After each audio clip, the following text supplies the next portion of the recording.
Video பார்க்குற எல்லாருக்கும் வணக்கம். இது உங்கள் ரெஸ்லிங் கிங் தமிழ். நான் உங்கள் ரகுமான். நைட்டு இன்றைக்கி பார்த்தீங்கன்னா கிளாஸ் இன் இட்டலி நடக்க போகுது. இந்த மாதிரி சுச்சுவேஷனில் ரோமனுக்கும் ஜேக்கப் ஹார்ட்டுக்குமான மேட்ச் கேன்சல் ஆகிட்டு அப்படிங்கிற ஒரு மிகப்பெரிய அப்டேட் கிடச்சிருக்குது. இது மட்டும் இல்லாமல் இன்றைக்கான ரெஸ்லிங் செய்திகள் உங்களுக்கு பிடிச்ச மாதிரி இருக்கும். சரி வாங்க வீடியோக்குள்ளே போகலாம். முதலாக ரெஸ்லிங் கிங் தமிழுக்கு வந்துருக்கீங்களா நண்பா, சப்ஸ்கிரைப் பண்ணிக்கோங்க. பெல் ஐக்கான கிளிக் பண்ண மூலியமாக தினமும் போகிற ரெஸ்லிங் செய்திகளை தமிழ் மொழியில் தெரிஞ்சுக்கோங்க. ஃபர்ஸ்ட் இது நம்ம எதை பற்றி பார்க்க போகிறோம், உங்களில் நிறைய பேருக்கு தெரிஞ்ச விஷயம் தான். ஜேக்கப் ஹார்ட்டுக்கு இன்ஜுரி ஆயிடுச்சு. இதனால் பார்த்தீங்கன்னா ஜேக்கப் ஹார்ட்டுக்கும் ரோமன் ரெயின்ஸுக்குமான மேட்ச்சு கேன்சல் செய்யப்பட்டது அப்படிங்கிற செய்தி எனக்கு கிடச்சிருக்குது. ஆத்தாடி ஆத்தா, நான் கிளாஸ் இன் இட்டாலியை ராப்பகலாக முழிச்சு பார்க்கணும் அப்படின்னு ஆசைப்பட்ட ஒரே மேட்ச்சு ஆக்சுவலி ப்ராக் மேட்ச் இருக்குது. பட் இருந்தாலும் ரொம்ப எதிர்பார்ப்பில் பார்க்குறது ரோமன் ரெயின்ஸுக்கும் ஜேக்கப் ஹார்ட்டுக்குமான ட்ரைபல் காம்பவுண்ட் மேட்ச் தான். இப்போ ஜேக்கப் ஹார்ட்டுக்கு இன்ஜுரி ஆயிடுச்சு. அந்த இன்ஜுரி பார்த்தீங்கன்னா சிவிலர் இன்ஜுரி ஆனதுனால அவரால் கிளாஸ் இன் இட்டாலியில் சண்டை போட முடியாது அப்படிங்கிற மாதிரி ஒரு சில செய்திகள் கிடச்சிருக்குது. ஆக்சுவலி இப்படி நடக்கக்கூடாதுங்க. எல்லாத்துக்கும் காரணம் இந்த ட்ரிபிள் எச் பையன் தான். ஒருவேளை இந்த மேட்ச்சில் ஜேக்கப் ஹார்ட்டு தோத்துட்டாருன்னு வைங்களேன், ரோமனுக்கு பின்னாடி சேர்ந்துருவார். ரோமனுக்கு பின்னாடி ஒரு பலமான ரெஸ்லராக ஜேக்கப் ஹார்ட் இருக்கும்போது பழைய பிளட் லைனை பார்த்தமா இருக்கும். நான் அதுக்காக தான் ரொம்ப வார்ன் பண்ணேன்.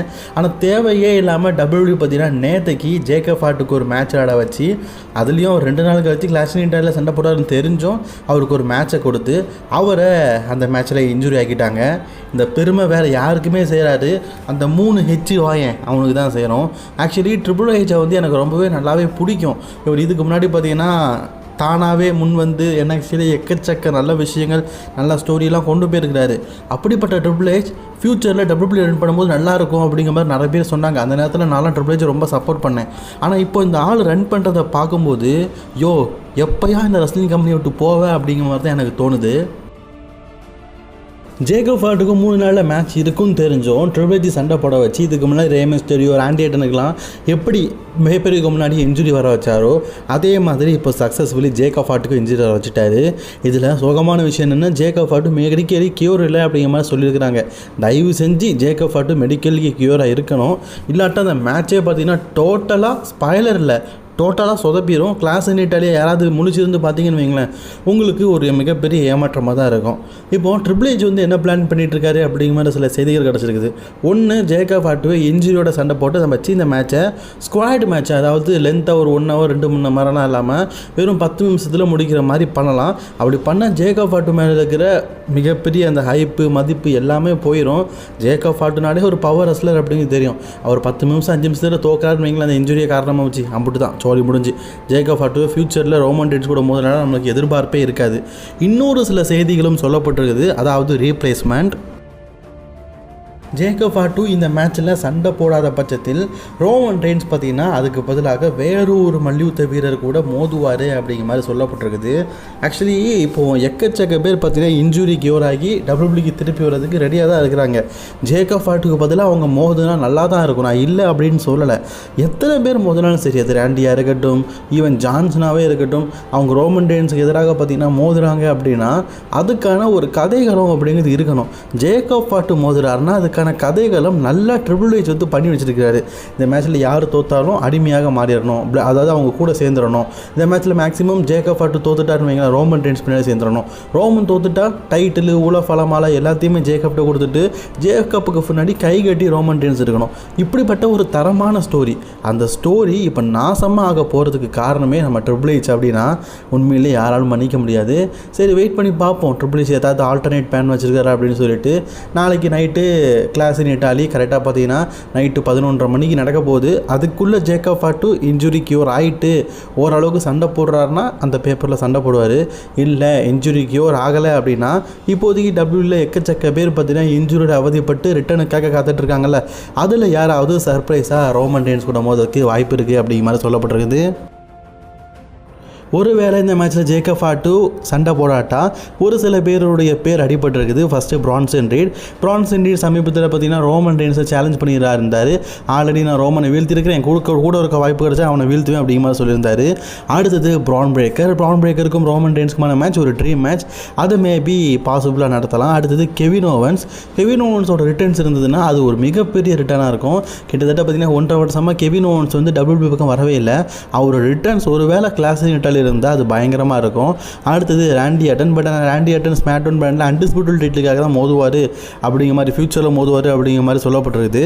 இவங்களில் யாராவது ஒருத்தர் வந்து ரீப்ளேஸ்மெண்ட் செய்யப்படுவாங்க அப்படிங்கிற மாதிரி ரசல் ரேடியோவில் டேவ் மில்சர் சொல்லியிருக்காரு. அதே நேரத்தில் அவர் இன்னொரு விஷயமும் சொல்லியிருக்காரு, முடிஞ்ச அளவுக்கு WWE பார்த்தீங்கன்னா ஜேக்கப் ஃபார்ட்டை சண்டை போடுறதுக்கு தான் வைப்பாங்க. இன்ஜுரியாக இருந்தாலும் அந்த ஒன் டே வந்து சண்டை போட தான் வைப்பாங்க. பிகாஸ் ஸ்டோரி எல்லாம் அந்த அளவுக்கு வலுப்படுத்தியிருக்கிறாங்க.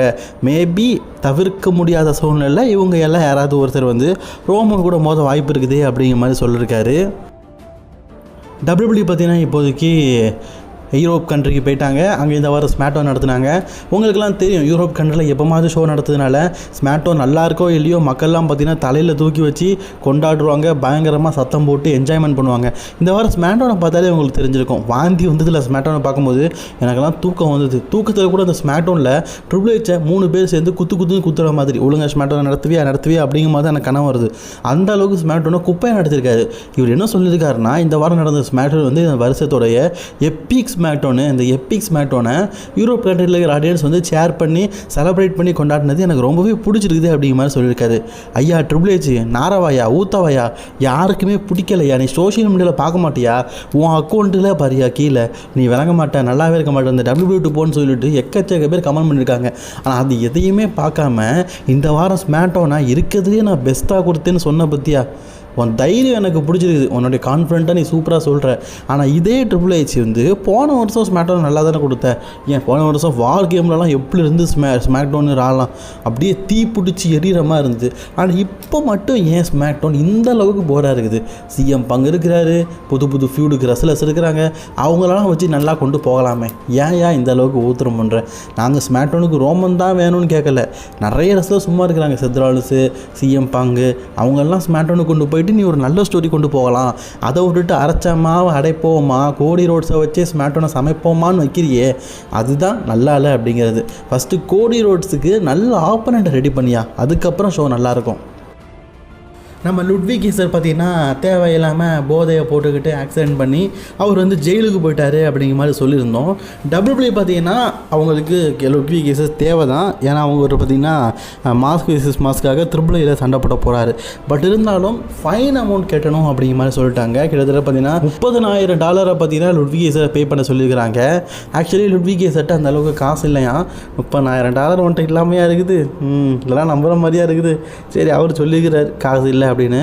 உடனே பார்த்தீங்கன்னா லுட்விக் ஈசருடைய அந்த மனசை புரிஞ்சுக்கிட்ட அவருடைய உயிர் நண்பன் குந்தர் இருக்கிறார்ல, அவர் பார்த்தீங்கன்னா அந்த ஃபைன் அமௌண்ட்டை நான் கொடுத்து அவனை பெயில் எடுக்கிறேன் அப்படின்னு சொல்லிட்டு. ஆக்சுவலி இந்த டைமில் தான் எனக்கு நியூஸ் கிடச்சிது, ஜெயிலில் இருக்கிற ரெஸ்லரால் ஆக்டிவ் அக்கௌண்ட்டிலேருந்து அமௌண்ட்டை கொடுக்க முடியாதான். ஒருத்தர் பெயில் எடுத்து அவங்க காசை போட்டு தான் பெயில் எடுக்க முடியுமா. அந்த வகையில் தான் நம்ம குந்தர் பார்த்திங்கன்னா லுட்விக் ஈசருக்கு பதிலாக அமௌண்ட்டை போட்டு லுட்விக் ஈசரை பெயில் எடுத்திருக்காரு. நட்புனா எப்படி தாங்க இருக்கணும், எத்தனை கால நட்பு. தான் நண்பன் ஜெயிலில் இருக்கான்னு தெரிஞ்ச உடனே அமௌண்ட்டை போட்டு பெயில் எடுத்தார் பார்த்தீங்களா.